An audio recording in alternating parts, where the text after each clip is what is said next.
देखिए अब अध्याय हम लोग 5 को करेंगे। किसको करेंगे? 5 को।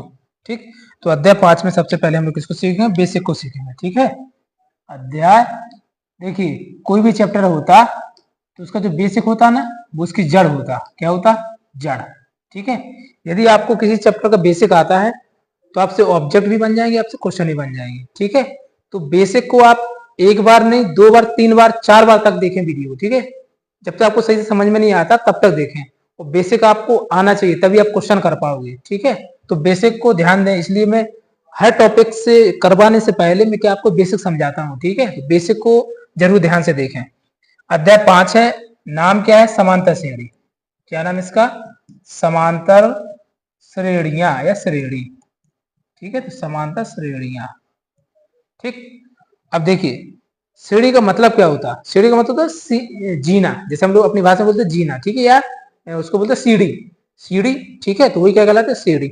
आपने देखो सीढ़ी में फिक्स अंतर होता, ऐसे नहीं होता कि कोई सीढ़ी है। ठीक है, जैसे मान के चलो जी एक सीढ़ी है। ठीक, तो इसमें ऐसे नहीं होता कि जो इसमें अंतर होता ना इनका बराबर होता।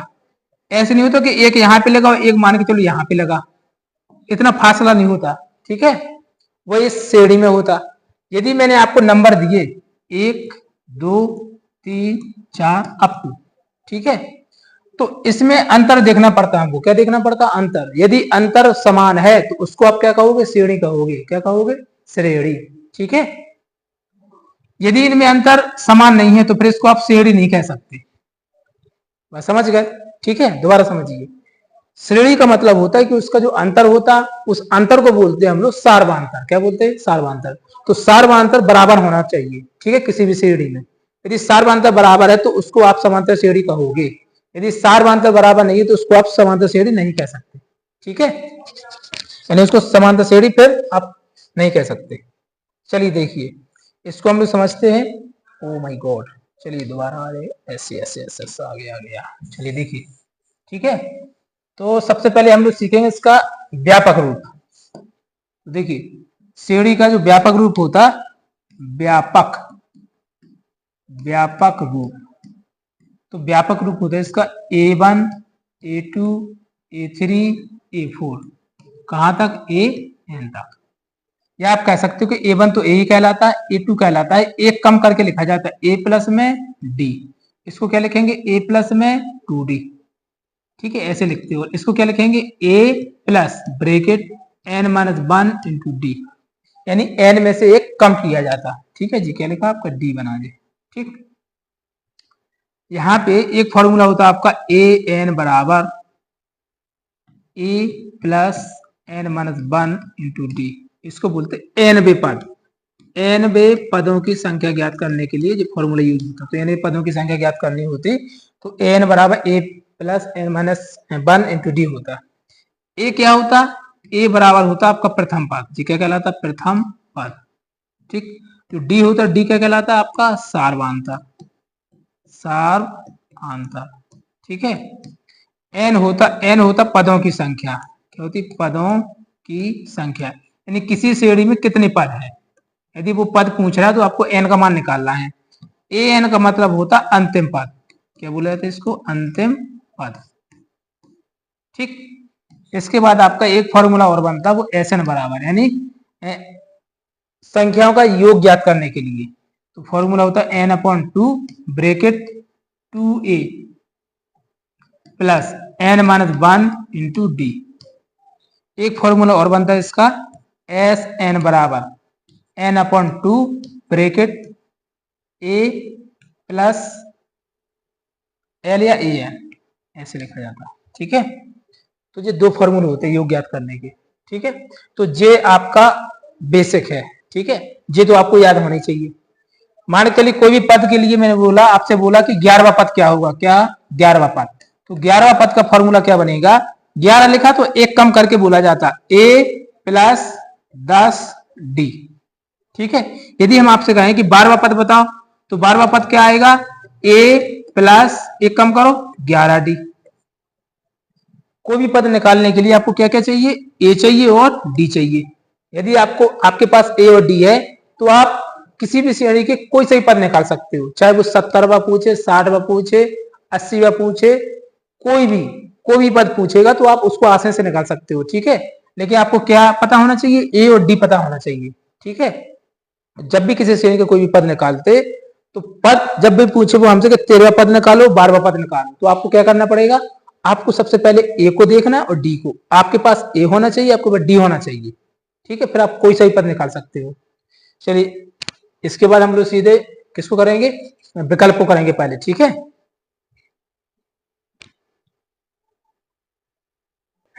किसको करेंगे, विकल्प को, ठीक है। देखिए पहला क्वेश्चन आ गया है आपका, एपी 3/2 1/2 1/2 माइनस का 3/2 के लिए प्रथम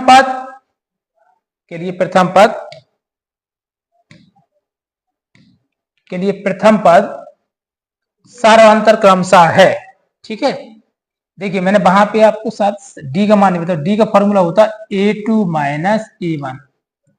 जब सारांतर निकालते तो आगे के पद में से पीछे का पद घटाया जाता है, तो डी का मान निकल आता है, ठीक है। तो ये फॉर्मूला लिख लेना आप सारांतर का, ठीक है। तो पहले नंबर पर लिखा जी क्या कहलाता है, ए। तो ए तो आपका 3/2 हो गया, चलो ए तो मिल गया। अब हमको क्या चाहिए, सारांतर डी चाहिए। तो डी का फॉर्मूला होता कि आगे की संख्या में से पीछे की संख्या घटाओगे, तो 1/2 और माइनस 3/2, 3/2। इसको सॉल्व करेंगे, एलसीएम कितना आएगा 2, 1 माइनस का 3 कितना बचेगा, माइनस का 2/2, 2 से 2 भाग देंगे तो बराबर माइनस का 1, यानी आपका 3/2 और माइनस का 1, 3/2 माइनस का 1, इसको हटा दें, 3/2 माइनस का 1, ठीक है। ए वाला सही हो जाएगा। चलिए अब देखेंगे हम लोग सवाल नंबर दूसरे को। देखिए तो इसको इरेज करूंगा, दूसरा क्वेश्चन है एपी 10 7 4 का 30वां पद, कौन सा पद, 30वां पद। तो देखिए हमें किसी कोई पद निकालना हो, 30 का मतलब है कि ए 30, तो ए 30 का फॉर्मूला बनेगा ए प्लस में 29 डी, सीधा फॉर्मूला, ठीक है। अब आपको ए का मान कितना है 10, तो ए बराबर 10, डी निकालेंगे तो 7 में से 10 जाएगा तो माइनस का 3, डी का मान कितना आएगा माइनस का 3।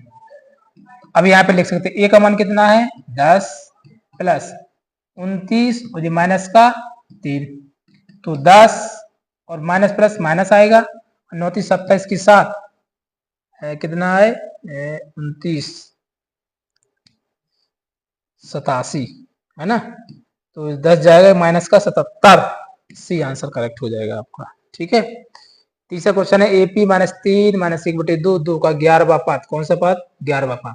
तो 11वां पद यानी ए का मान कितना है माइनस का 3, तो डी निकालेंगे तो इसमें से इसको घटाएंगे, तो ये क्या आएगा माइनस का 1/2 और फॉर्मूले का माइनस होता है ना, तो माइनस माइनस प्लस हो जाएगा, तो ये कितना आएगा 3/1, ठीक है।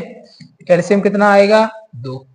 चलिए इसको सही से समझाता हूँ, ठीक है। देखिए डी का फॉर्मूला क्या होता, डी बराबर होता A2 माइनस A1। A2 का मान क्या है 1/2 माइनस का, और माइनस का जो फॉर्मूले का, ठीक है। A1 का मान क्या माइनस का 3, तो माइनस का जे होगा तो माइनस इसको लिखेंगे तो माइनस माइनस प्लस का क्या आ जाएगा 3/1। कैल्शियम कितना आएगा 2, 2 से भाग देंगे एक बार में जाएगा, यहाँ पे 2 से तो कितना हो जाएगा 6, तो कितना बचेगा 5/2 बचेगा।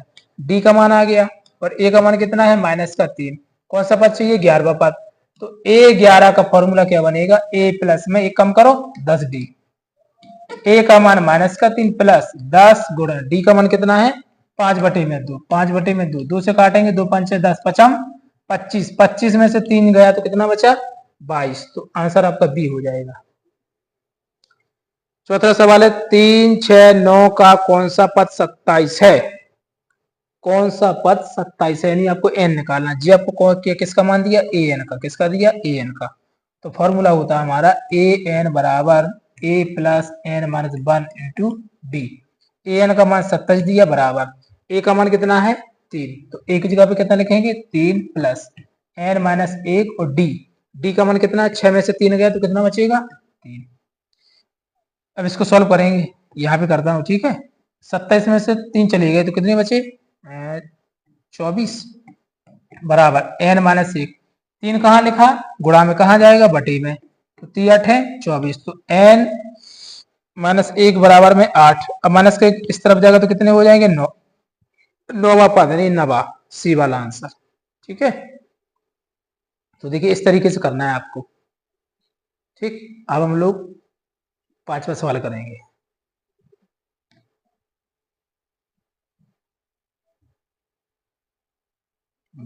पांचवा में क्या लिखा, -5 बटे 2 0 5/2 का 11वां पद।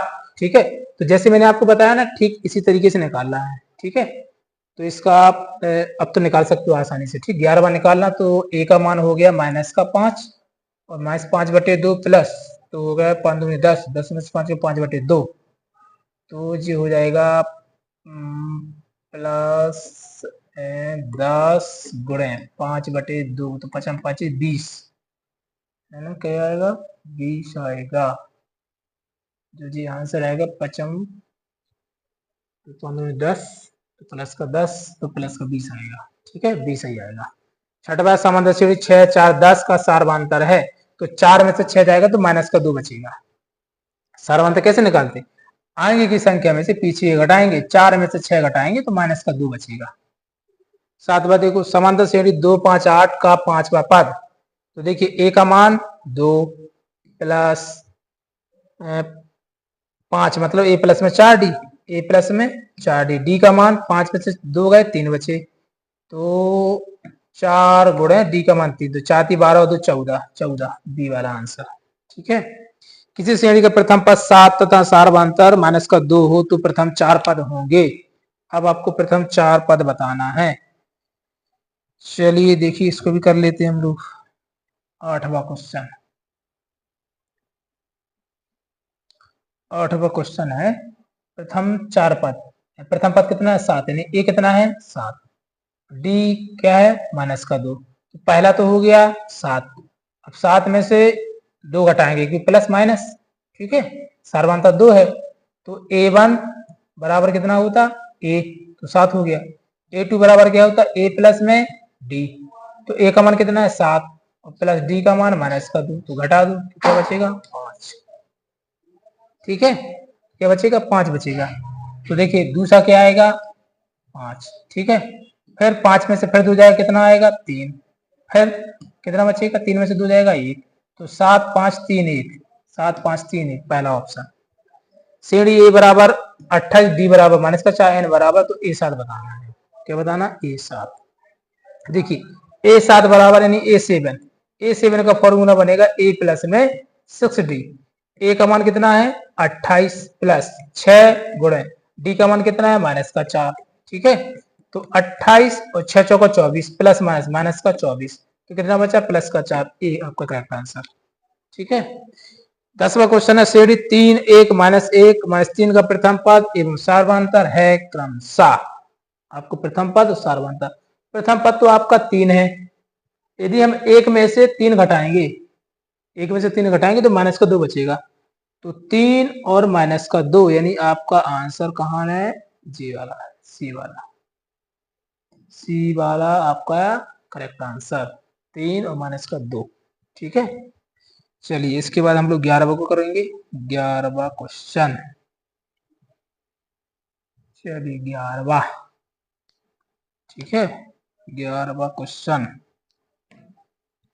11वां क्वेश्चन है, 3 के गुणज प्रथम 5 पदों का योगफल है। 3 के गुणज प्रथम 5 पदों का योगफल है। 3 के गुणज प्रथम 5 पदों का योगफल, मतलब 3 के गुणज पहले कितने, प्रथम 5 पद तक, तो 3 के गुणज यानी 3 3 दूनी 6, 3 का 9, 3 चौका 12, 3 5 15। अब इनको जोड़ेंगे। ठीक है, तो 6 3 9 9 18, 18 12 और 15, तो 8 तो 10 5 15, 5 हंसला 1, तो कितने हो गए 4 45, तो ऑप्शन ए करेक्ट हो जाएगा। ये डायरेक्ट क्वेश्चन पूछ लिया है। ठीक है, 12वां क्वेश्चन है, समांतर श्रेणी 5 8 11 14 का 10वां पद, इसको नहीं मैं करवाऊंगा। ठीक है, डायरेक्ट बता दूंगा आपको। 10वां पद है, तो a प्लस में 9d, तो a प्लस में 9d यानी 5 प्लस 9d यानी 9, 8 में से 3 9 3 27, 27 और 5 कितना हुआ, 3 2 32। ऑप्शन है क्या, सी। सी आपका करेक्ट हो जाएगा। 13वां समांतर श्रेणी का सार्वधातुक ज्ञात कीजिए। A18 माइनस A14, ये बहुत अच्छा सवाल है, ठीक ना। A18 माइनस A14 लिखा, A18 माइनस A14 बराबर कितना लिखा, 32। A18 का मतलब होता कि A प्लस में 17D माइनस A14 का मतलब होता A प्लस 13D बराबर 32। ठीक है, चलिए 32 दिखाई दे रहा, थोड़ा इसी तरह लिख दूंगा, ठीक है। तो देखिए A प्लस 17D, अब माइनस से खोलेंगे तो माइनस का A माइनस का 13D बराबर में कितना, 32। इस ए कैंसिल, 17 में से 13 का कितना बचा, 4D बराबर में 32। अब 4 का भाग दे देंगे तो 4 अट्ठे 32, तो D का मान कितना आएगा, 8। ऑप्शन है क्या, ए वाला करेक्ट। ठीक है, ऐसे करना है। अब इसके बाद 14वां क्वेश्चन को करेंगे। अच्छा लास्ट क्वेश्चन है, ठीक है। चलिए लास्ट क्वेश्चन है, एपी में 5 10 15 में 10वां पद बताओ, कितना बताओ, 10वां पद। तो ए का मान कितना है, 5, और डी का मान 10 में से 5 जाएगा तो कितना बचेगा, 5। 10वें पद का मतलब होता है ए10 का फॉर्मूला ए प्लस में 9D। ए का मान कितना है, 5 प्लस 9 गुणे 5, 9 पना 45, तो 5 50 है बी आंसर। ठीक है, इस तरीके से करना है, ठीक है। यानी देखो जितने अच्छे से आपको बेसिक समझ में आएगा ना, प्रैक्टिस करोगे ना, उतनी आराम से जल्दी से आप क्वेश्चन कर लोगे, ठीक है। तो इस तरीके से करना है।